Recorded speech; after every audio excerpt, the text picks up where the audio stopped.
In a way, Uncultured Universe is like a big ship. And when we work together and respect each other and don't both speak at the same time because our audio format can't really handle It that at can't. this It can't point, do it. It can't.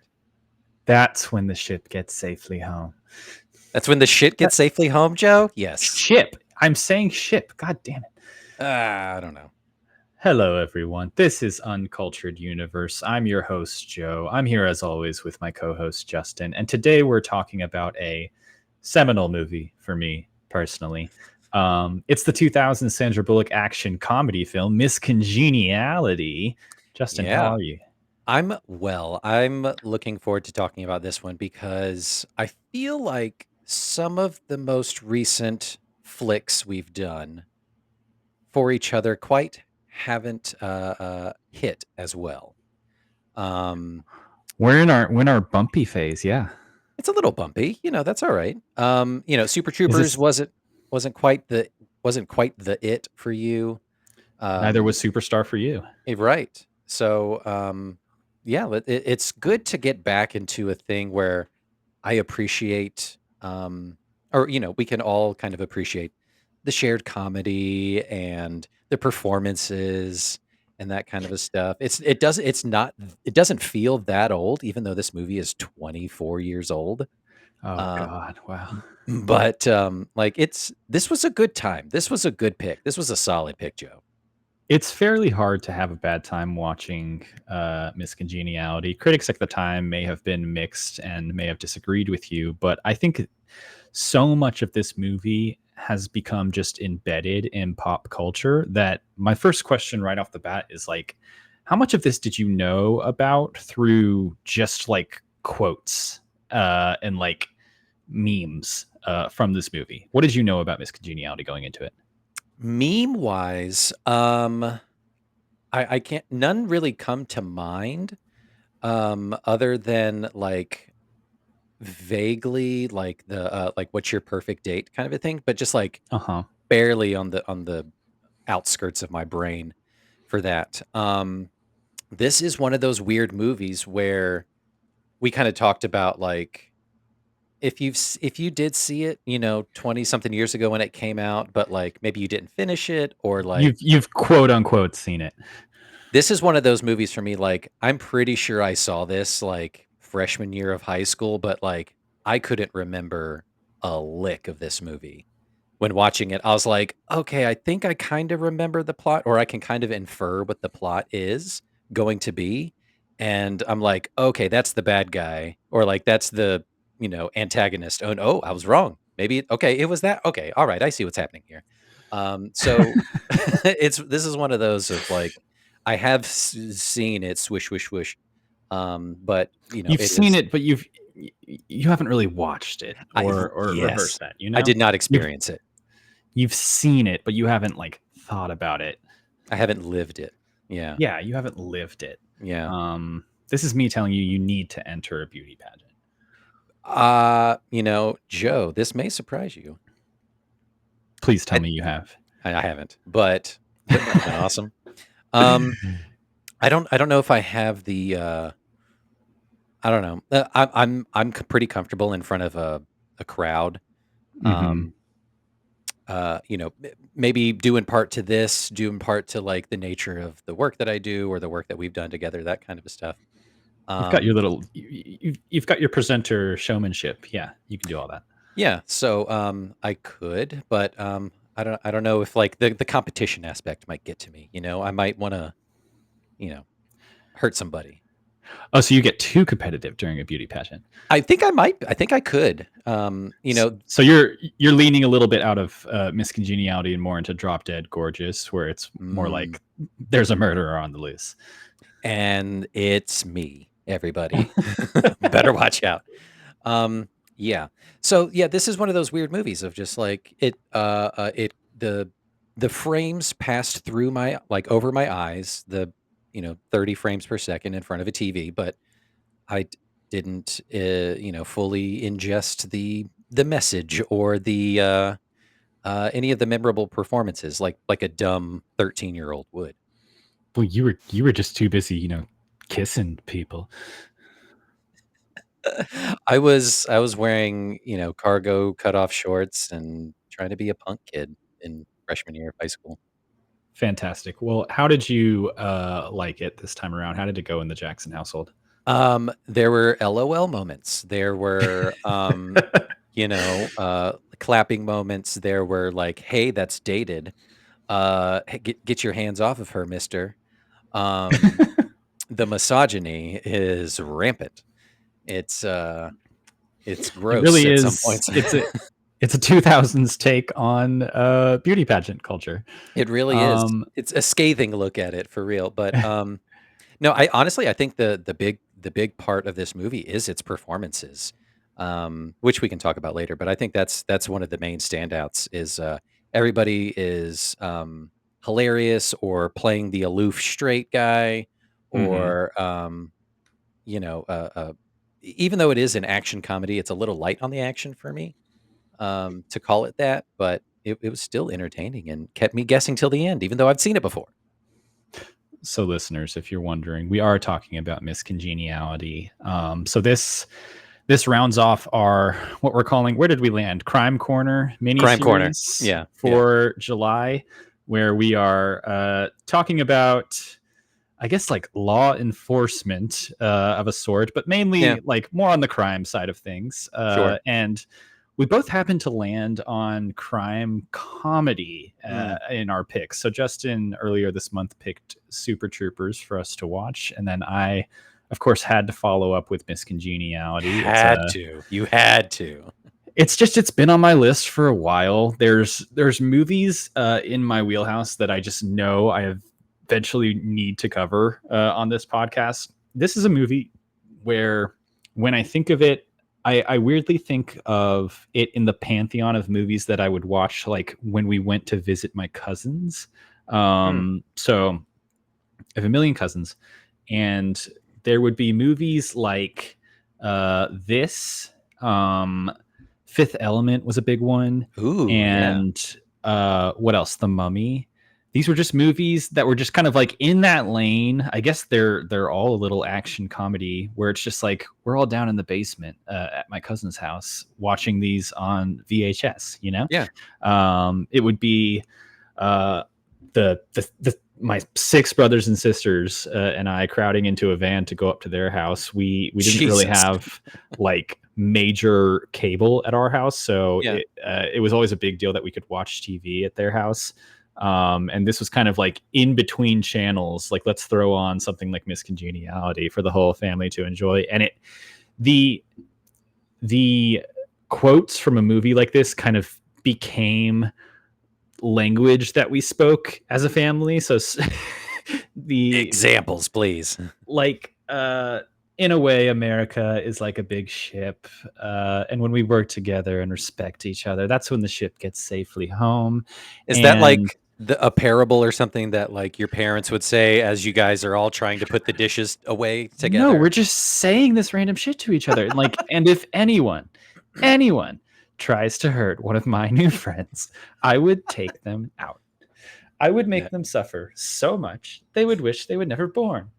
And Oh, if they that's funny. ran, I would hunt them down. Like, I could probably just recite this entire movie based off of like internal lexicon at this point. It's one of those things Right. where like I'll text a line from this movie randomly to one of like my sisters just to like be funny, and they'll immediately know what mood I'm in. Of course. Yeah. Did you do that this past go round? Yeah. Of I, course I, you I did. shot him a picture of like Sandra Bullock doing one of like her incredible pratfalls in this movie up on stage. There's so Uh, I, many. I I love how like physically comedic she is in this movie. The Miss Congeniality kind of falls into an area of her career where I'm thinking like Sandra Bullock moving into comedy. So Mhm. we have covered old Sandy Sandy. just one time before on this podcast because we did Speed. We did Is Speed. that the only Yeah. time? Yes. Um, so that's more mid 90s. That's her starting out. And she's in this action movie, definitely heavier on the action, but with comedic elements. And Mhm. then she has movies like While You Were Sleeping and Practical Magic, where she's kind of like carving out a niche for her in these more genre movies. again, where she has these like comedic elements because she starts off low key, but she can do some stuff with her face that just like contorts it Oh in man, crazy ways. She's a funny gal, and she's a this is kind of like hilarious. this is an apex point for her in Mhm. my experience with her. Sure, for sure. Like that is one of the notes that I have is just like all the faces that she makes are killer. Hmm. Um, like it's kind of like breaking the fourth wall-y. It's kind of like the office kind of style, like faces of just like "Merp," kind of a face, that like dorky people would make to themselves. And it's so fun to see her like embody this like fish out of water, real person kind of a thing in this highly, upper echelon, snooty kind of place. And she Hmm. kills it. She kills it. Yeah, it really does continue the trend that we have of like makeover montages in movies, which we love. Going all the way back to Devil Wears Prada, you have this like somewhat I'm not going to say like straight lace, but maybe like tomboyish person who doesn't really care so much about their appearance, and Yeah. then for better or for worse, them putting on makeup and a dress and having like a walk to end all walks just becomes iconic moments in cinema, at least in my mind. Yeah, incredibly like iconic shot from the trailer, the her emerging from the airplane hangar, God, she just looks good. looking stunning. And then of course Benjamin Bratt just looking equally dumbfounded. Okay, Is such a good we're we're gonna need to have a Brat corner. Hashtag Brat Summer. it's Brat Summer, baby. Benjamin Bratt looks really good in this movie. I will He just say looks fucking fine, dude. And I have forgotten all about Benjamin Bratt. the children have forgotten about Benjamin Bratt. Was he on like a Law and Order or something? Where was he in like the Yeah. 90s, 2000s? I think he was. I think post this, I think post Miss Congeniality, he did, like 15 plus seasons or whatever on an SVU or one of those other cop shows that your God, grandparents love to watch, kind of a thing. him and Chris McDonald. Speaking of movies that we have covered, Three Musketeers. Just Chris fucking off in the O'Donnell? tooth. Chris O'Donnell. Chris O'Donnell. Sorry, not Chris McDonald. It's like, who's Chris Um, McDonald? fucking off to like procedural TV shows and just making bank during the 2000s. Good for them. You're just chilling. Yeah. Let me give you some stats and then let's jump into the plot description early, just because this movie is a little plotty and I want people to know what we're talking about. Oh, yeah. Yeah. Yeah. Um, Yeah. so we're talking Miss Congeniality. It is a 2000 action comedy film. The title refers to a what do we call this? Like a secondary award given at beauty pageants that's for like the cool girl, I guess, like the popular one that didn't necessarily win, but they can choose who to give Miss Congeniality to. Yeah. It's kind of like Um, superlatives, right? yeah, From like high school kind of a thing. Like I, best dressed, but like this is a highly coveted second place kind of award. I haven't done the research to determine like is this an actual award that happens with like every beauty pageant? Because like it'd be weird to just come up with the term miscongeniality and like release that upon the public in the year 2000 if no one had ever thought of it before. Like surely this is an award that exists. I would imagine so. I mean, but it's such a like an SAT word, congenial, and like it's so just like instead of just like Miss Friendly, it It's it just has some pomp and circumstance to it. My only connection to the term and maybe to the movie itself, I don't know if this is what RuPaul is referencing, but RuPaul's Drag Race, and I don't mhm, know if they've done it for every season. Um, but oh yeah, originating from the first season, there's always a prize or like a title given at the end, and it's usually voted on, I think, by the contestants themselves. They all vote on who gets to be Miss Congeniality of the mhm. entire season, and it's awarded to the kindest, the friendliest, most helpful, uh, queen of the season, kind of a thing. And it's usually, you can kind of identify early on. It's like, oh, this person's been extremely helpful. They're not like vindictive. They're not playing the, like cut a bitch card or anything like that. They're like genuine, good-hearted people win the miscongeniality crown, which is pretty cool. And given this movie's place in culture, but also like queer culture in particular, I could see that award on RuPaul's Drag Race being just as much about like the word congeniality as it is about like, oh, you get the Sandra Bullock award from Miss Congeniality, you know? Pretty much. Like Yeah. we are spiritually giving you this vibe right now. Yeah, 100%. Miss Congeniality, directed by Donald Petrie, starring a young Miss Sandy Bullock, Michael Caine, Benjamin Bratt, Candice Bergen, William Shatner, Ernie Hudson, and Heather Burns. This movie had a budget of $45 million, came out in December 2000, and made $212 worldwide. So not bad. Damn. Kind of a Damn. big fat hit. Yeah, for sure. What a cast, by the way. Like, Yeah. hit after hit, like hot modern people. And then you get like Hollywood mainstays, and everyone's playing like at the same level, which is awesome. You get Sandra Bullock and you get Benjamin Bratt as kind of like the central folks in this movie, but then Michael Caine, the 1-2-3 punch of Michael Caine, Candice Bergen, and William Shatner kind of rounding off that inner circle really elevates it. And then you have such a fun supporting cast between like the FBI crew and the pageant contestants. And you're constantly kind of like, for most of the movie, you're kind of alternating between those worlds. And the different ways that they kind of build on each other. And there's like different like relationships in there that are touched on in addition to just like the regular part of the movie. Yeah, it's great. It's great. It's, like, maybe like well-trained, classically trained actors, a little more battle tested, that kind of a stuff, but playing these really heightened characters. I'm talking, Michael Caine and William Shatner and Candice Bergen, like just out here, like you said, just kind of like orbiting, kind of like being the proton or whatever of this atomic masterpiece that this movie is. The electron, But the electrons are the weird. Follow me on this. The electrons are the tertiary characters. The Miss Massachusetts. Who's her friend? I can't remember who her friend is. Rhode Island, Cheryl, Rhode Island. So the inner circle of them, which is essentially like their friend group at the table, is conveniently also make top 10. Yeah, I love it. Sandra Bullock is New Jersey.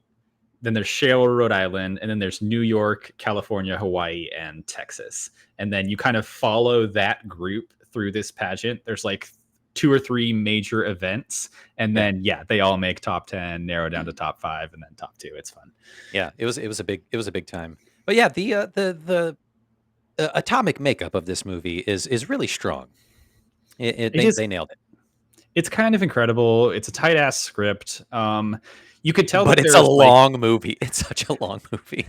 It's a long movie. I'm sure you guys kind of split it over a few different nights. Just 2 nights. You can tell there's some leaps that they have to take to like get the story going, because it's like, if you sit down and think about it, like, why do they need an agent in the actual pageant? Like, just have people there, or just like tell them to cancel it.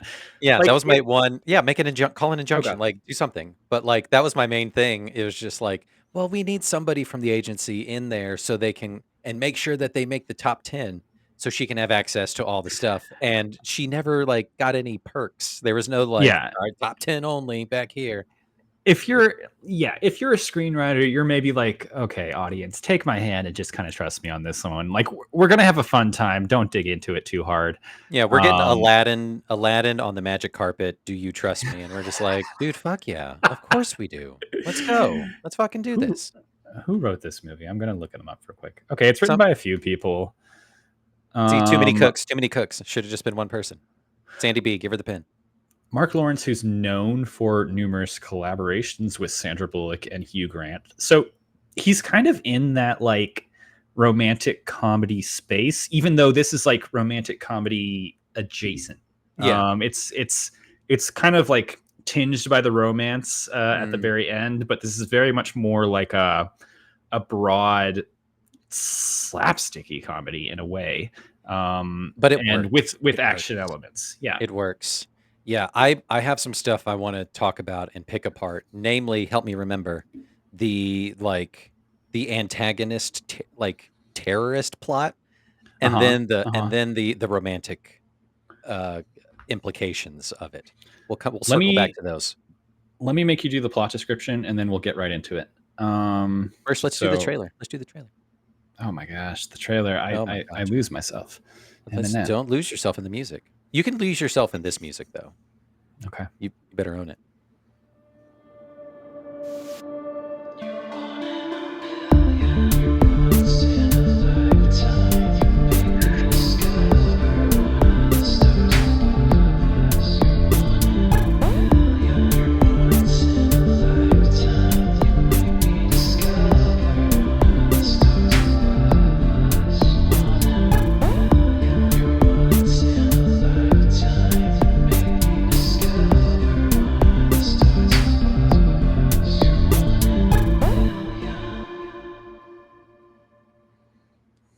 Wow. I was really, really counting on you to just take that song and run with it. Um, Such an earworm of a song, and now that you've seen the movie, I can finally start to like send you all the TikToks and Instagrams of people like Yes. recreating the dance. Oh God, yeah. Um, Hit me with it.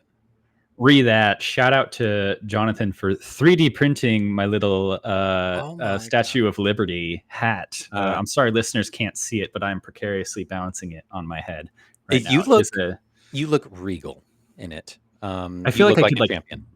I could do the whole dance that they do in the Flawlessly. finale. Yeah. Yeah. And by the way, like Sandy B as Mhm. uh uh Felicia Freebush, like Gracie Lou Freeman. Gracie Lou Freebush. I like Felicia Freebush. Like is nailing the steps at the end. She's doing it. I I love it so much that like when they I mean she's such a klutz going into Mm. the movie. She doesn't really fit in. She's fish out of water in this beauty pageant because she's, an FBI undercover. I love the implication in the final like contest that they have when they all do the dance together, that behind the scenes of the past few days she has been practicing the dance, Oh yeah. because they all do it flawlessly. Flawless. um, there's so many fun moments like that in this movie where you can kind of see how even though she's resisting, she is kind of slipping into like this world where she's like, I kind of like this, I kind of I like could these do girls, this. I'm kind of feeling this in a way, like Yeah, even dude. when she's doing the dance or doing the swimsuit competition and she can't stop laughing. Yeah. But yeah, because she kind of just like fully gave over to it, and she mentions it like in her last kind of a thing of just like it's been like a liberating experience for her, and like I think Mhm. there's some good meat to that aspect of it, because that takes guts to kind of do that, Mhm. to kind of put yourself on display, not only in skimpy swimwear, but to like just be on display, period, and kind of present yourself to a crowd of people. Um, but it is reminiscent of, um, a RuPaul's Drag Race season. There is typically a challenge where there's a girl group challenge where they Mhm. need to like learn choreography together, and some of them are like struggling to do it, and it's like, oh man, I got to practice this. Hope I'm gonna make it to the performance and not fuck it up, like RuPaul says. And it was a lot of fun to see that from that perspective. But God, yeah, we're gonna have to dedicate 6 months one of these days just to like Joe finally watches RuPaul. yeah, um dude, yeah, and we'll then we'll we'll fucking do it. I don't know where to jump in. I don't understand it. It's too many colors. Darling, darling, listen, I'm gonna take care of you. We'll Take figure my this out. hand. Fuck take my hand and let's go on this carpet. Don't ask any questions. Let's get on.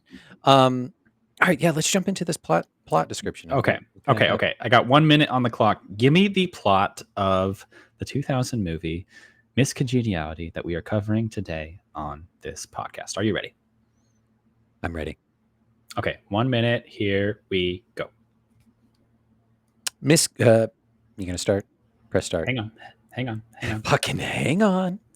Click the wrong one. I was on timers instead of stopwatch because I'm stupid. Stupid. Okay, 1 minute. Here we go. Miss Congeniality stars Sandra Bullock, and she's an FBI agent. She's kind of not super effeminate, and she kind of takes her job really seriously. There's like a terrorist kind of thing happening, and I think it's like maybe targeting the Miss United States pageant, which is fucking hilarious. That's a great name. So they're like, hey, we got to get one of our field agents in there, and you're under 35, and you can pass as a beauty queen. So they get her in there, and 36.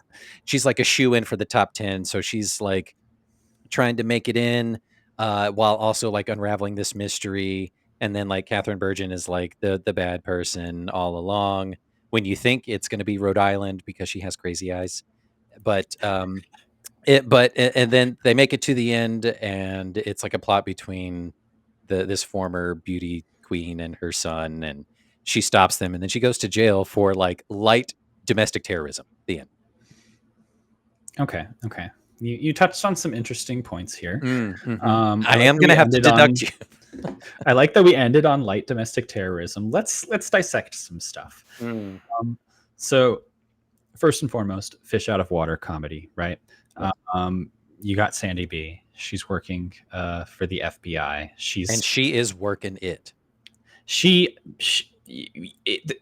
Going back to the very beginning, this movie starts off with her as a little girl on the playground, and you immediately get the sense like she does not fit in. She's too physical. She's too willing to like get into a fight with folks, even though she does want to be friends with the boys. Oh man, like they don't want to be friends with her, right? Yeah. And so you get that aspect. You see how it kind of like grows with her into adulthood. She's kind of a loner. She's funny. She's like a klutz. She's got a sense of humor, and people like her, but she's kind of fucking up at her job. And so she takes the Miss United States terrorist job as kind of like a redemption thing, because she goes on a mission and it fucks up, right? Yeah. And so that's where you get the makeover aspect. That's where you get Michael Caine coming in as like the beauty pageant. Oh yeah, I missed that part.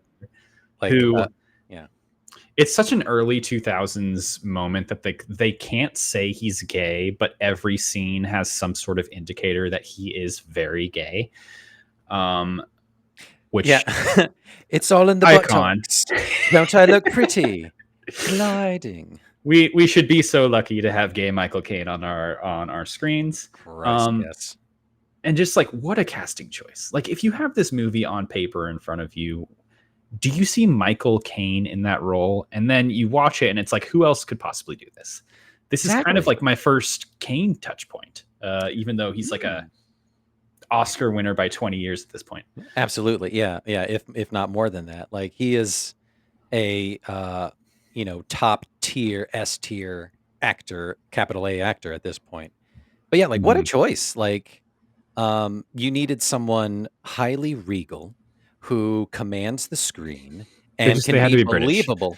It's got to be British, but like a little bit older, a little battle tested, and then like you need the Michael Caine voice to just really sell it. I love the scene when they first meet up with him and she like looks like shit, and they're at a restaurant and he stands up thinking that the people in front of them are her and her partner, and then they walk past him and then they show up and she's like, hello, and he's like, oh my god. Her hair. It's so frizzy. The frizziest thing you've ever seen. It's dynamite. So you have Benjamin Bratt as her partner / like team lead / like they're kids on the playground. They're pulling each other's hair. He maybe kind of likes her. She maybe kind of likes him, but they would never admit it because they're both about the job, and like they're not about feelings or anything. And then makeover sequence to prepare her for this beauty pageant. She gets hot, even though she had a lot of inner beauty all the time. And then at that point, once she gets into the pageant, then you bring in Candice Bergen, you bring in William Shatner, who are kind of the co-hosts of the pageant. Candice obviously has like Ice Queen vibes about her. You immediately begin to suspect, rightfully so. And then that comes with this like coterie of the other 49 women competing for Miss United States from each of the states. And I just really like how you obviously have Cheryl, Rhode Island, who becomes kind of her best friend throughout this, and spoiler alert, eventually wins the whole thing. She's this like awkward girl from the smallest state in America. Right. But then also within their friend group, I love the little like side plot moments that you get throughout the movie, especially between like Miss New York and Hawaii, how they hate each other so much, but then you kind of secretly see them hanging out, and like they become kind of buds towards the end, even though they're insulting each other all the time.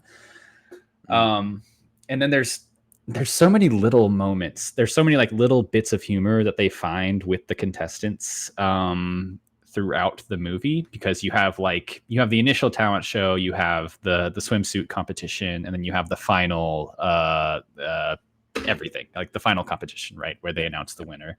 And there's a moment in the finale when like they're announcing like the top 5 or whatever, where they mention Cheryl, Rhode Island, is a science major who specializes in nuclear fission. Yeah. I remember hearing that, and I was like, where has like that been? Throwaway line.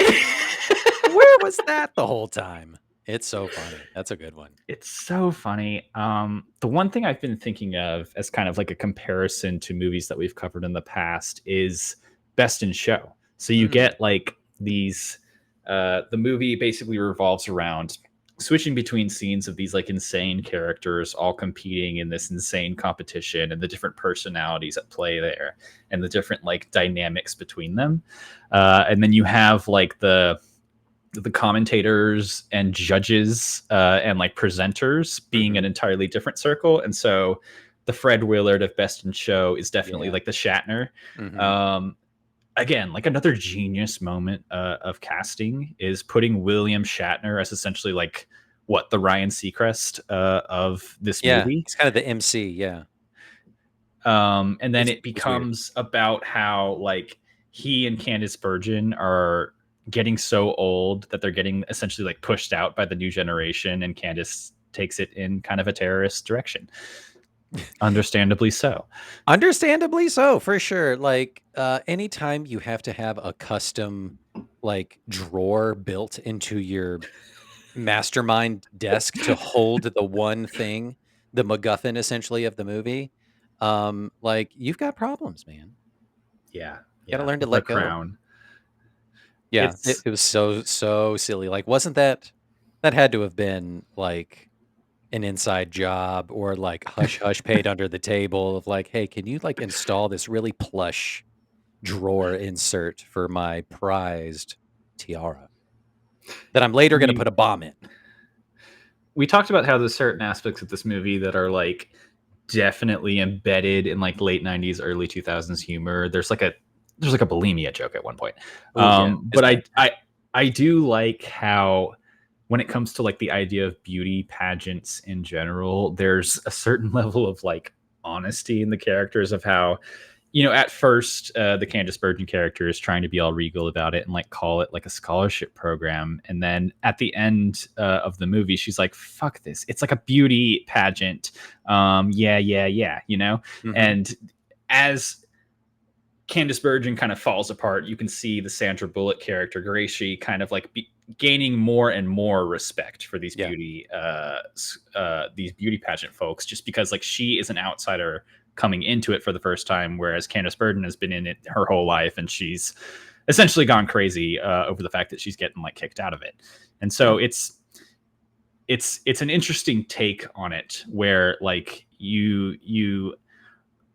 this world is presented as like super like vapid and regressive and anti-feminist, and you kind of learn along with the Sandra Bullock character that it's not all that it seems. Right. Yeah, the outside world, her familiar world back at the agency at the FBI, that is the one that's riddled with sexism and misogyny and horrible horrible workplace. Shout out Ernie Hudson, Ghostbusters. Dude, fucking Ernie Hudson. Man, I wish he was in it. He was in it more. He's Is only in in a the handful of scenes, but so this movie has a sequel, and he's one of the few that comes back. I think it's him. It's obviously Sandra Bullock, and then it's Shatner and Heather Burns, who plays Miss America, Rhode Island. They all come back for the sequel, and the sequel is very different. It's like queer iconic culture in a very different way, mainly because it contains Regina King doing like a drag performance of ooh, Tina Turner. amazing. So it's not necessarily about a beauty pageant at all. It's more about how the character of Gracie has like become the vapid thing that she used to Oh despise, and how no. it's more about like her journey to find a balance there and like get back to her roots as like an actual FBI agent and get When taken did that come seriously out? again. I didn't even know there That was a was like a sequel. few years. That was a few years after this. So it was like Oh damn. 2004, 2005. Oh It did wow. not receive good reviews, but it Mm. was weirdly like equally a big movie for us growing up as this one, just because like I think like we had Miss Congeniality on repeat. Like you gotta watch the You gotta sequel, watch the second one. even Well, though I'm it's definitely missing like that aura that we're talking about of like you got it's the Caine, magic. you got Benjamin Bratt's not in it, Michael Caine's not Mm, in it, Candice Bergen's not in it. So you're maybe like you don't have as much like oomph there in the yeah. cast, even though Yeah. it definitely has fun points. Oh, well, I'm adding it to our sequel series that we're going to be doing. Honestly, I want to do that for like the next year. Is just doing Is any follow-ups.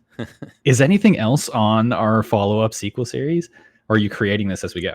Joe, I've been creating this as we go, and there's so many. There's so I many don't that we write can do. down shit. Well, see, Joe, that's where that's the difference between you and I. I'm the FBI agent who takes my job a little too seriously, and you're the grabby, handsy one, just fucking off, having a good time. You're saying I'm Um, the hot Benjamin Bratt one. yes. I'll take it. Yeah. Like there's so many that we could do. Scream 2, Super Troopers 2, Gremlins 2, A Christmas Story, Terminator 3, Chicken Run 2, Speed 2, TMNT 2, The Exorcist 2, Wayne's World 2, I Gladiator think 2.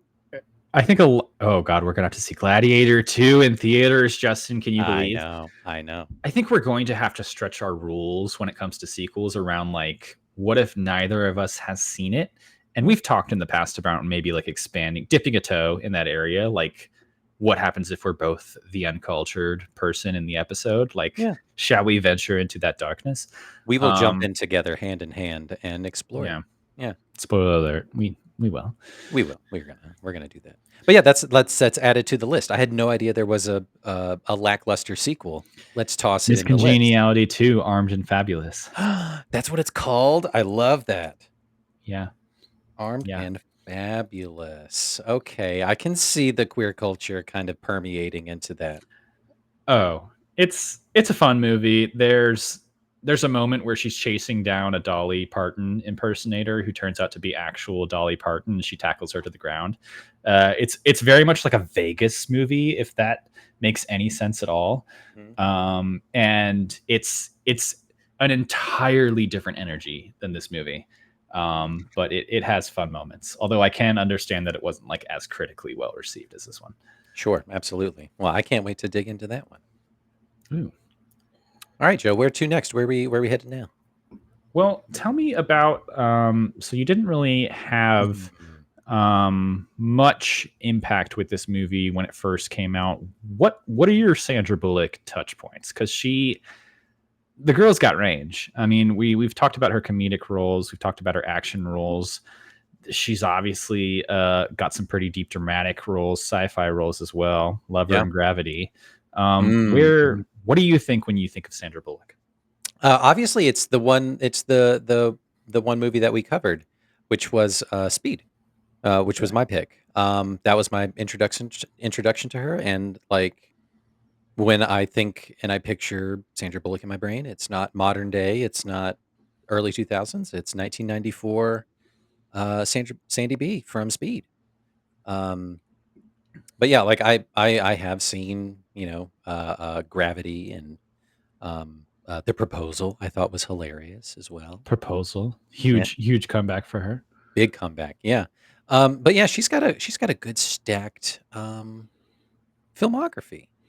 She's one of my favorites. I mean, we talk about like kind of the MVPs of Uncultured universe. I think we've definitely talked about someone like John Leguizamo, who has Mhm. popped up in like a wide amount of our movies and is always like the one we're talking about.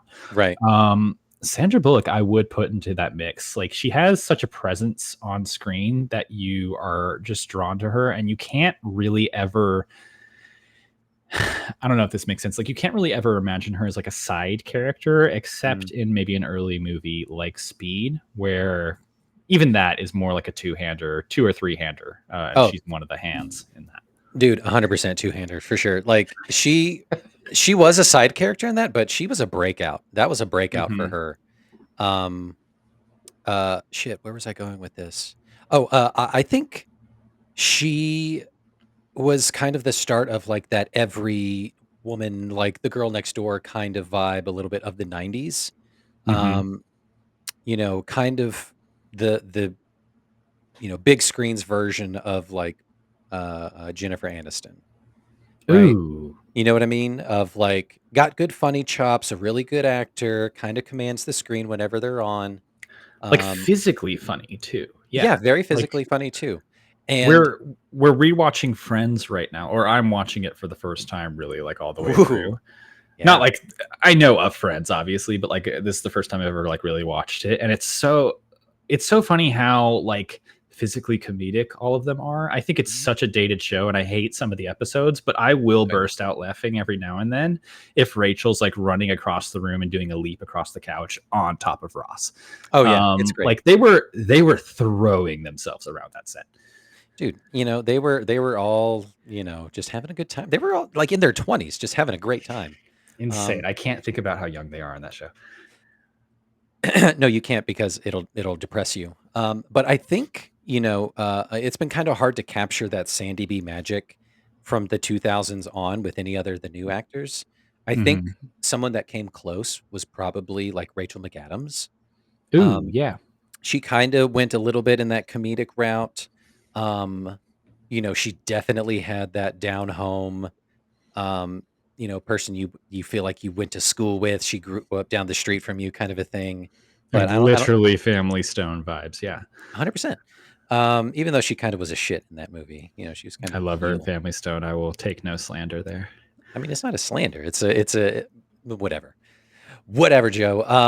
But I We're think gonna have to have one episode that comes up that's just like us fully being honest and talking shit about all the things that we've everything, watched in this podcast. yeah.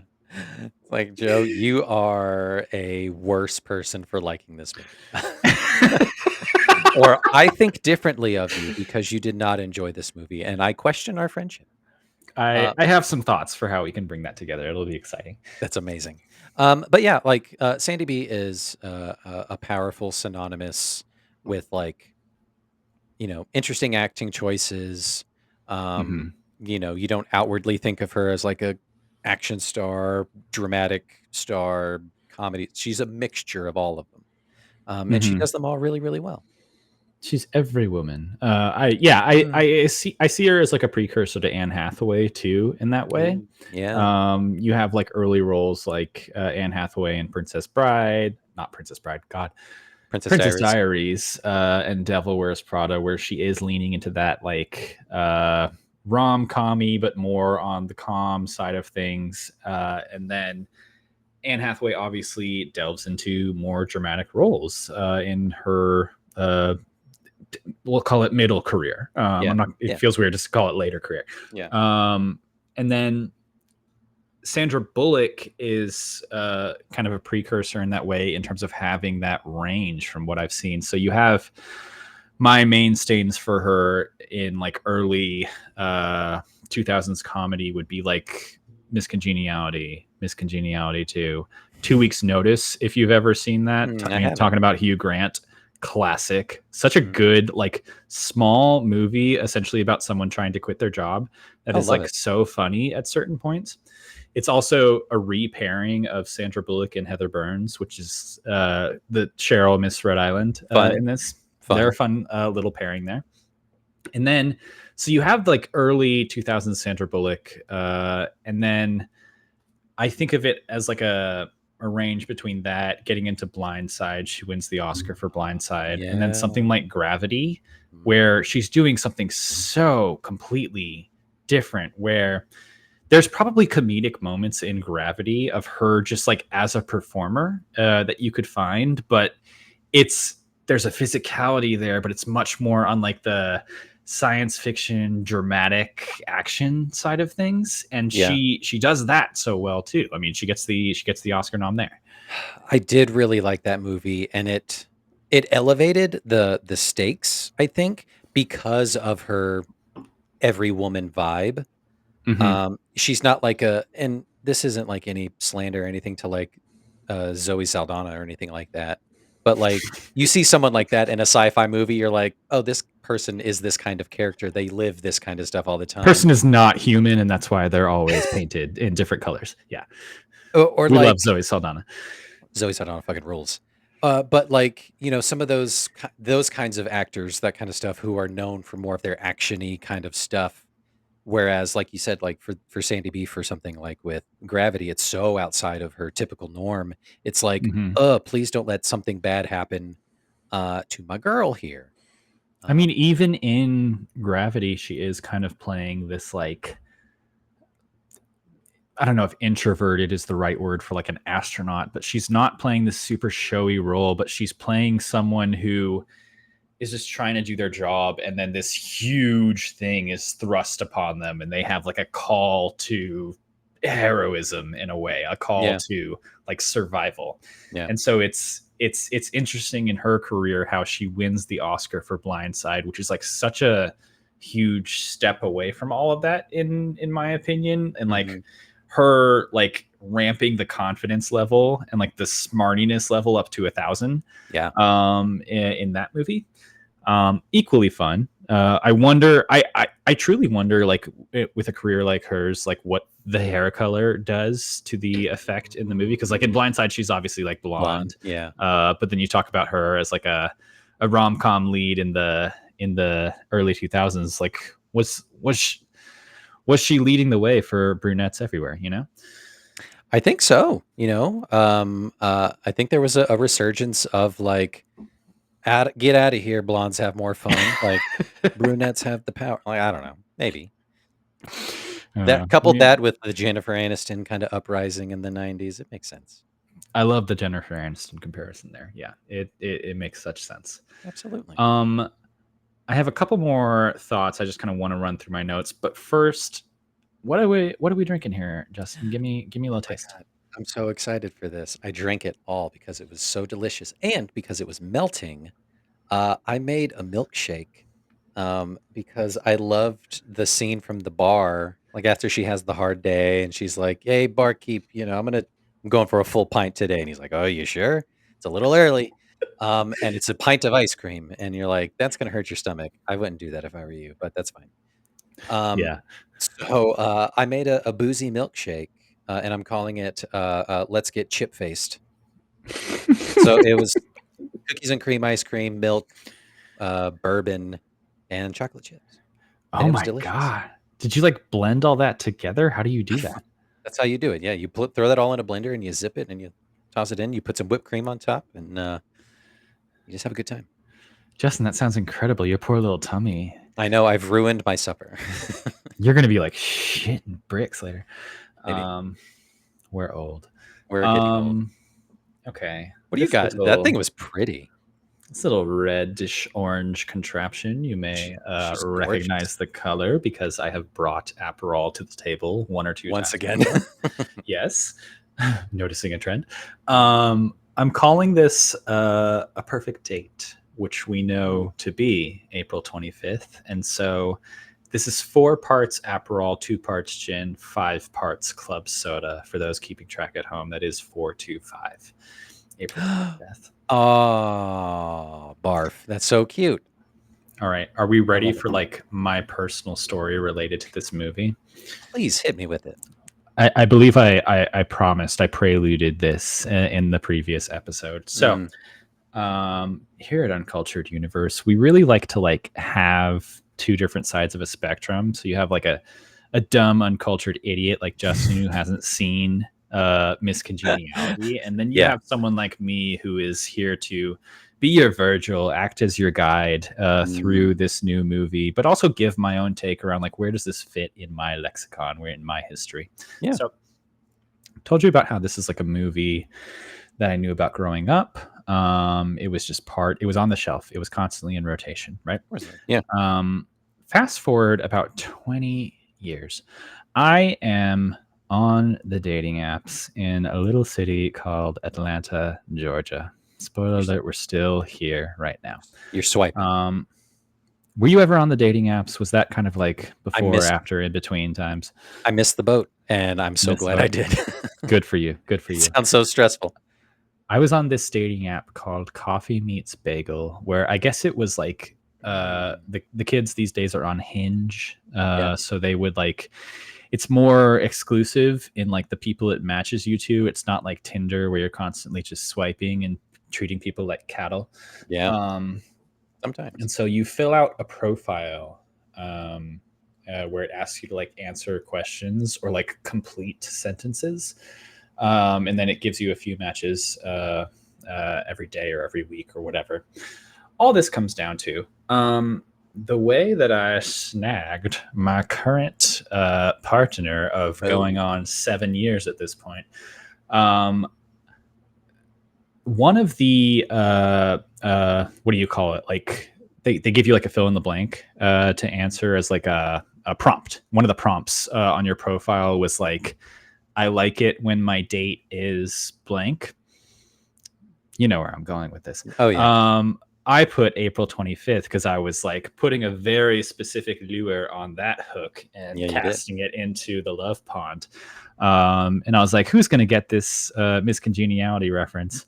One person did. Oh, Aww. that's And then adorable.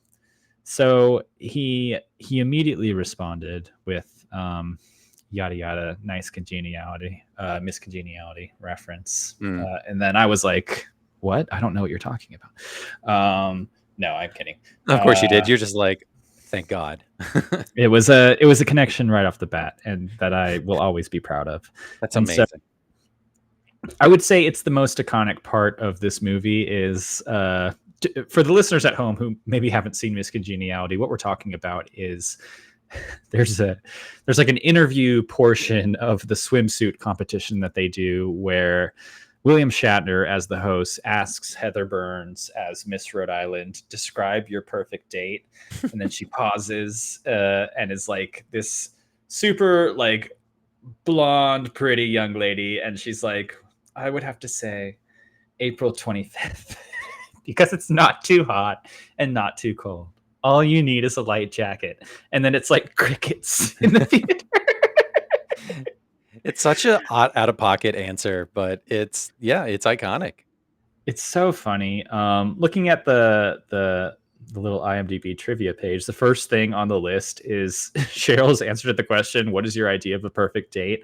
was actually used as an answer in a real life beauty pageant. Oh, I love that. Of course it was. Of Mm, course it was. That's great. Love these fantastic. girls, They're trying their We hardest. all have a good time here. Yes, I love the connection to this movie. What are some additional notes that I have? We love a makeover movie. I love the part in the beginning when she is in her apartment and she keeps like tripping over her bed, and you can tell it's like a normal thing that she does every day because it's so commonplace for her. The part where she goes on a mission and the sirens are blaring and you think she's about to arrest someone, but really she's going to get Starbucks for the whole office. Oof, bad move. Uh, Not a good look, Benjamin Sandy. Bratt. Benjamin Bratt being hot in this movie. Benjamin Bratt's arms. The aloha joke where she asks, like, "Do you say aloha for hello and goodbye? How do you hang up the phone with someone?" Um, this is Texas. Everybody has a gun. My florist has a gun. That was a good one too. Oh man. What is the one thing our society needs, Ms. Freebush? That would be harsher punishment for parole violators, Stan. That is an example of something that I could text someone at any time of day, depending on how I'm feeling. And then they would text back, and also world peace. I just want to let all the lesbians out there know if I can make it to the top 10, so can you. What like an edit to throw in. They're like, you got to throw that in there, and that was a good choice. And then ending on, obviously, like the assassination attempt. Spoiler alert, the crown is set up to be a bomb, almost kills Cheryl. Gracie saves her, and then Shatner is just singing the Miss United States song the entire time. He's trying his hardest. He's trying to keep it together while literal chaos is going on the stage. And domestic terrorism is running rampant. So silly. I have several notes here. I love a good "I want your badge and your gun" moment. You're Like a you can, loose cannon. yeah. God damn it, Freebush! Give me your badge and your gun. You can stay You're behind, good, but not. you're gonna get us all killed. Yeah, you're staying behind as a civilian. I love that shit. Mhm. Like the amount of unprofessionalism from the dudes at the FBI just running rampant. Like, this is a serious case. Yes, Incredible. like there's a terrorist on the loose, and they're just making like tit Swimsuit jokes jokes. and swimsuit like ogling at people, and it's just like, this is ridiculous. Again, we Um, can't really dig into the premise of this movie without it completely falling apart. You really just have to be along for the ride for the you just first, like, gotta, 30 minutes or so. yeah. To go along with the "I want your badge and gun" iconic movement, or like just scene. I also love like when the good guy gets the bad guy into the cop car and they slam the door and they give the the top of the cop car a good tap tap to let Hand the on the head, driver hand know on the shoulder.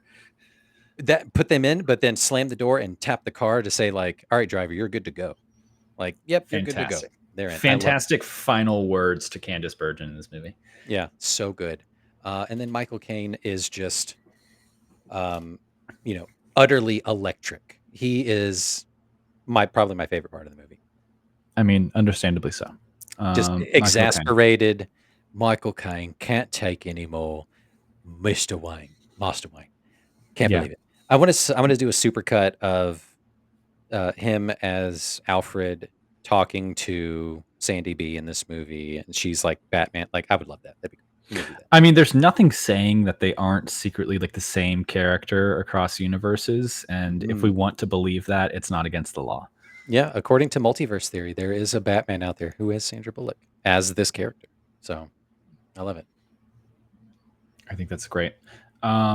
Justin, you ready for a little game? Oh, we're gonna play a game. I can't wait.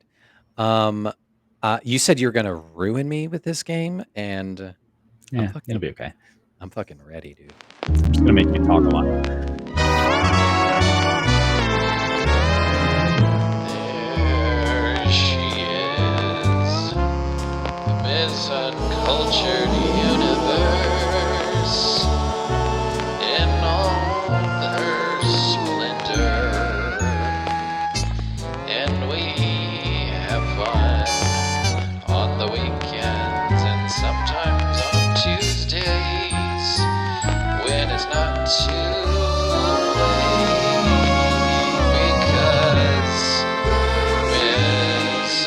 Uncultured universe is what she is to me. Horrifying stuff. Truly terrifying. The only thing that was missing was a wind-up monkey doing the symbols. Just like one of those old commercials. Yes. All right, let's do it. Let's get into it. Here at Uncultured Universe, we are all winners. But every year, a new Miss Uncultured Universe is crowned, chosen as the person who embodies the uncultured spirit best.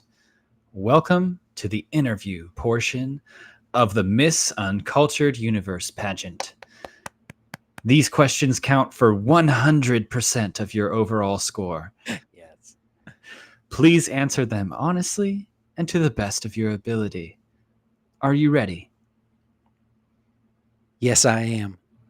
Oh, fantastic. Ah, doesn't she look gorgeous? Okay. Thank you. Thank you. Thank First question.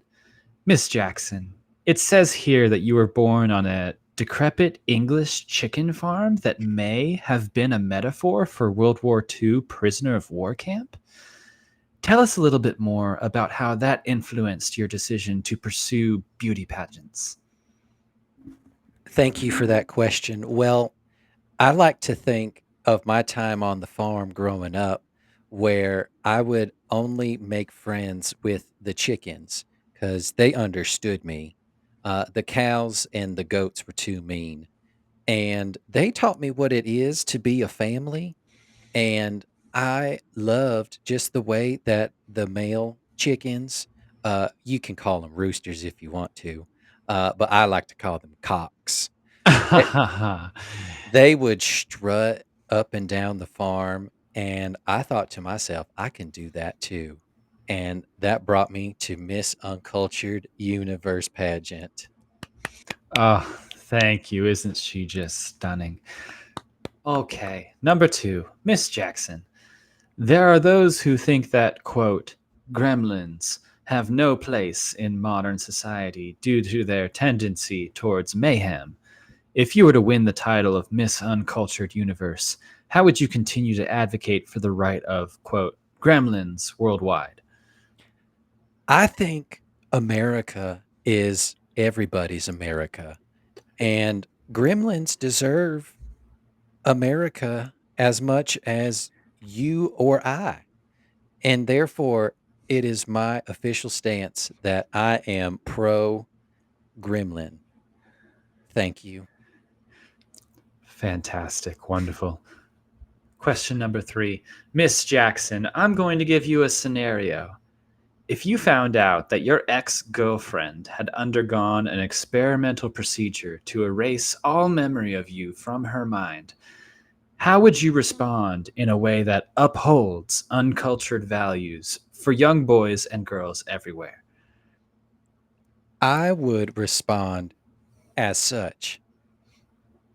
Huh? What? Come again? That's how I would respond because I would not know what is going on.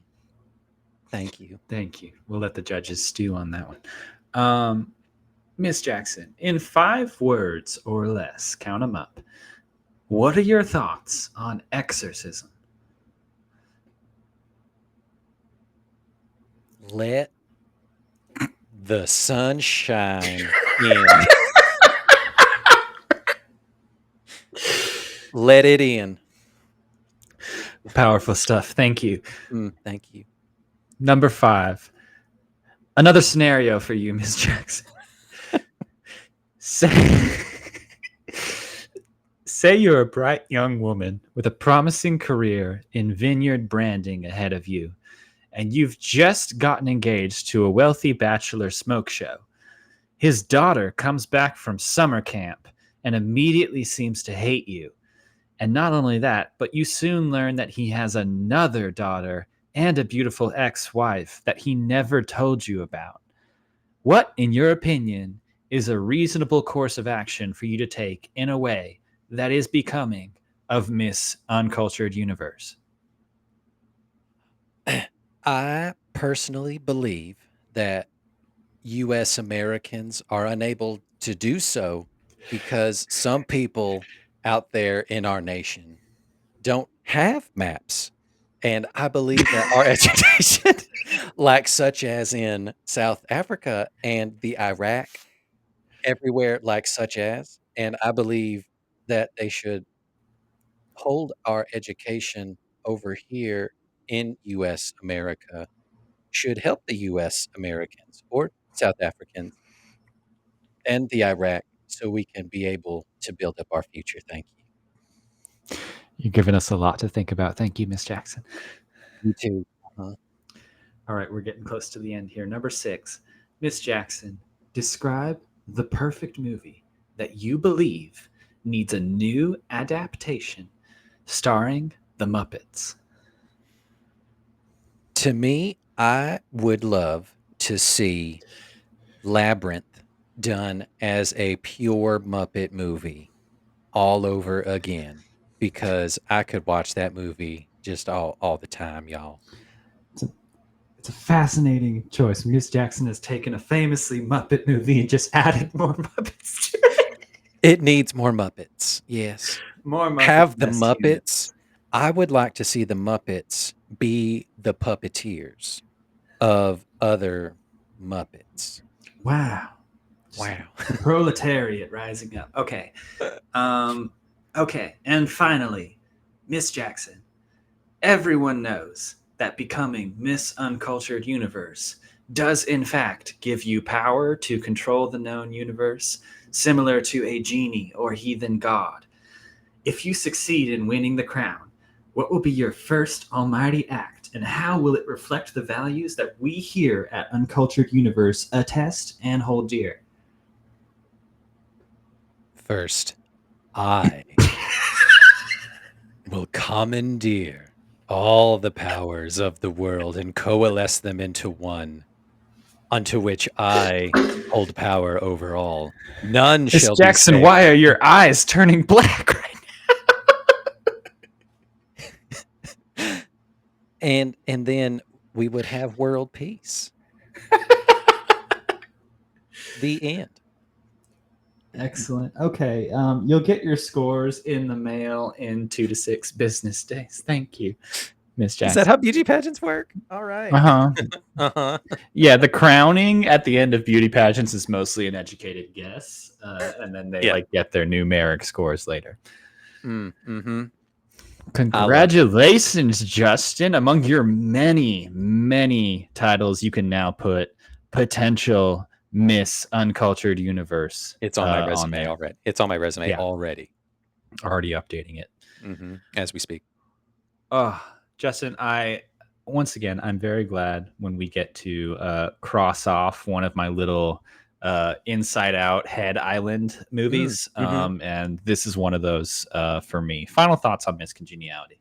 Miss Congeniality was a great time. Sandy B, Benjamin Bratt, Michael Caine, Candice Bergen, everybody firing on all cylinders. William Shatner. It is a good time. It is, not too dated, even though it is 24 years ago, kind of a thing. It's still great. It's Sandy B just like boxing at her, heavyweight level, just absolutely crushing. It's a good time. It's very funny. It's endearing. It's pretty sweet, even though it's undercut sometimes by heavy misogyny and sexism. But you just got to look past that because the 2000s were weird, man. But I had a good time. It was a good time in the Jackson house. 2020 hindsight. Yeah, for sure. I'm glad. All right. Tell our listeners a little bit about where we're headed next. We are going into sports mode.